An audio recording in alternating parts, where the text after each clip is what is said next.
Ini tentang 3 cara pandang calon presiden selesaikan masalah Papua. Konflik di Papua menjadi sorotan utama dalam debat perdana calon presiden 2024, di mana setiap calon memiliki pandangan unik terkait penyelesaian masalah tersebut. Mereka masing-masing mengusulkan 3 pendekatan utama, yakni penegakan hukum dan HAM, dialog dan juga mengatasi ketidakadilan di Papua.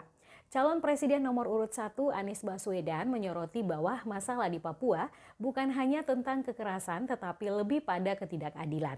Ia menegaskan bahwa tujuan utama bukan hanya menghentikan kekerasan saja, melainkan menghadirkan keadilan di Papua. Langkah-langkah yang diusulkannya melibatkan penyelesaian tuntas kasus-kasus pelanggaran HAM, pencegahan kejadian serupa di masa depan, dan juga pelaksanaan dialog partisipatif. Karena damai itu bukan tiada kekerasan, damai itu ada keadilan. Itu prinsip utamanya. Nah, jadi caranya bagaimana? 1, atas semua peristiwa pelanggaran HAM yang terjadi, dilakukan tindakan penyelesaian hingga tuntas. Oke? Yang kedua, mencegah terjadinya pengulangan dengan memastikan semua yang bekerja di Papua memahami bahwa yang harus dihadirkan bukan tidak ada kekerasan, tapi keadilan. Yang ketiga, melakukan dialog dengan semua secara partisipatif. Calon Presiden nomor urut 2 Prabowo Subianto menyatakan bahwa konflik di Papua rumit karena adanya gerakan separatis yang telah berlangsung lama.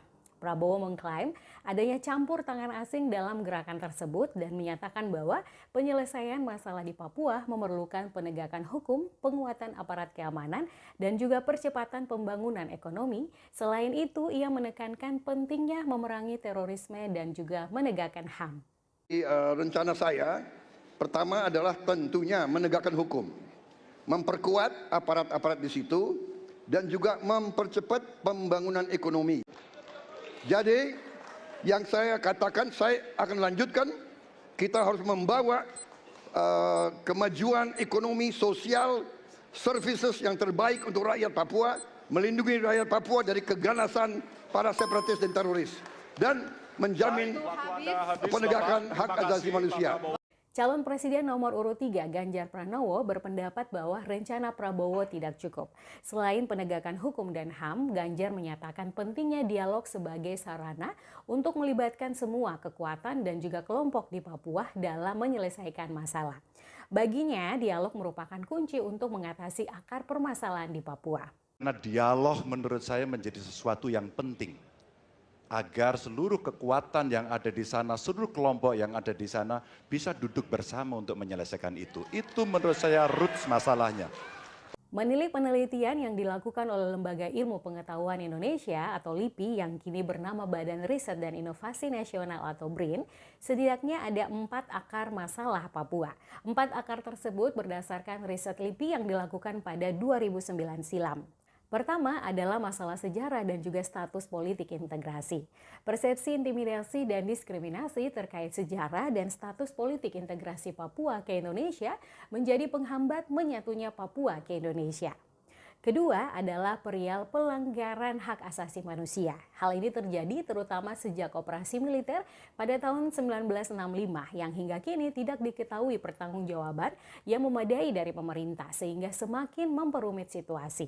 Ketiga adalah perasaan terdiskriminasi dan juga termarginalkan. Hal ini terkait dengan penyingkiran masyarakat Papua dalam pembangunan tanah di wilayahnya, mengakibatkan perasaan tidak dianggap dan juga anggapan telah diskriminasi, terutama dalam proyek-proyek ekstraktif yang didominasi oleh orang luar. Keempat adalah kegagalan pembangunan.